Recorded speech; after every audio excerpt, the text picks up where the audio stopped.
We don't know much more about Mercury, so let's move on to Venus. Venus has a mass and diameter very close to Earth. However, the two planets have radically different surfaces and atmospheres. Here's a picture of the Moon in the background with Venus.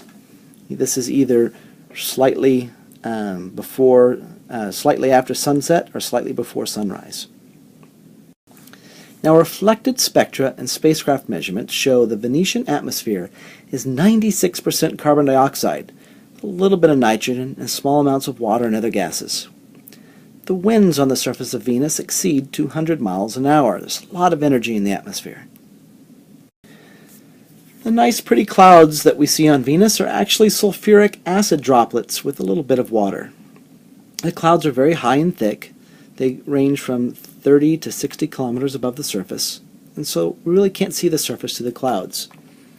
Some sunlight penetrates to the surface and appears as tinged orange due to the clouds absorbing all the blue wavelengths. The atmosphere is extremely dense, reaching pressures about 100 times that of the Earth's, which would be like being under 3,000 feet of water for a similar pressure. So the lower atmosphere is very hot, with temperatures up to 900 degrees Fahrenheit, and that's enough to melt lead.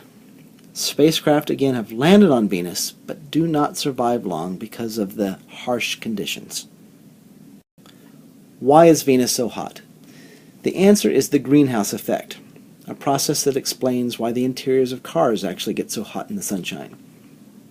In a greenhouse, light can travel through the glass and heat the plants inside. As the plants radiate infrared radiation, that balances the heat they receive. But glass is opaque to infrared radiation, so it gets trapped inside the greenhouse, so the temperature rises. On Venus, the carbon dioxide atmosphere takes place of the glass. So, visible light can go through the atmosphere, heats up the surface, but as the infrared tries to go out, it bounces around and comes back down. So the more carbon dioxide in the atmosphere, the more heating there will be. The Earth has much less carbon dioxide than Venus, but the amount of CO2 is rising because of burning of fuel that contains carbon, so things like burning wood, coal, or oil. This is the danger of global warming that there is a lot of publicity about right now. Now, ground features of Venus can be mapped with radar from Earth and spacecraft that are orbiting it, since radar can penetrate the clouds. Venus's surface is less mountainous and rugged than the Earth, with most of its surface as low, gentle, rolling plains. Here's a computer-generated image by taking the topography from orbiting satellites that have mapped the surface, and you can see we get some hills, some volcanic-looking structures, but basically it's kind of low, smooth plains. There are only two major highlands, Ishtar Terra and Aphrodite Terra, and about 80% of the surface rise above the plains to form land masses similar to our continents. If Venus had water, it would be mostly water with just these two small land masses sticking up. It doesn't have any water because of its high temperature.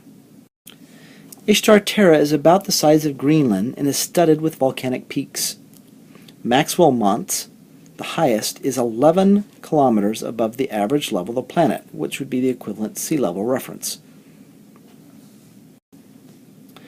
Radar maps have shown many puzzling features, or maybe some lack thereof some features.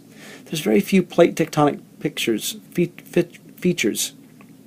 Continental blocks, crustal rifts, trenches at plate boundaries. There are a few distorted impact craters and crumbled mountains. Volcanic landforms dominate the surface. Peaks from immense lava flows, blisters of uplifted rock, and grids of long, narrow faults, particularly lumpy terrain. In particular, one of the things they see is things called lava domes, where it's this upwelling of lava that creates a dome structure on the surface. We also see these features that indicate a young and active surface. Venus's original surface has been destroyed by volcanic activity. The current surface is not more than 500 million years old, much younger than the Earth's, with some regions less than 10 million years old. Now, we have not directly observed volcanic eruptions. We see some lava flows that appear fresh. We certainly see electrical discharges on Venus, indicative of eruptions. And there's brief increases in the amount of sulfur content that's also indicative of volcanic eruptions. There are numerous volcanic peaks, domes, and uplifted regions suggest that heat flows less uniformly within Venus than Earth. We get hotspot generation of volcanoes, and those dominate on Venus, which is not the case of Earth. Venus is not Earth's twin. The interior of Venus is probably very similar to Earth, iron core and rock mantle. Venus still is evolving into the smooth heat flow and patterns found on Earth. Earth rocks have more trapped water in them, making Earth rocks runnier than Venetian rocks, and the Earth crust thinner, which allows easier cracking of the crust into plates for tectonic movements. These are the first images from the surface of Venus from the Russian spacecraft Venera.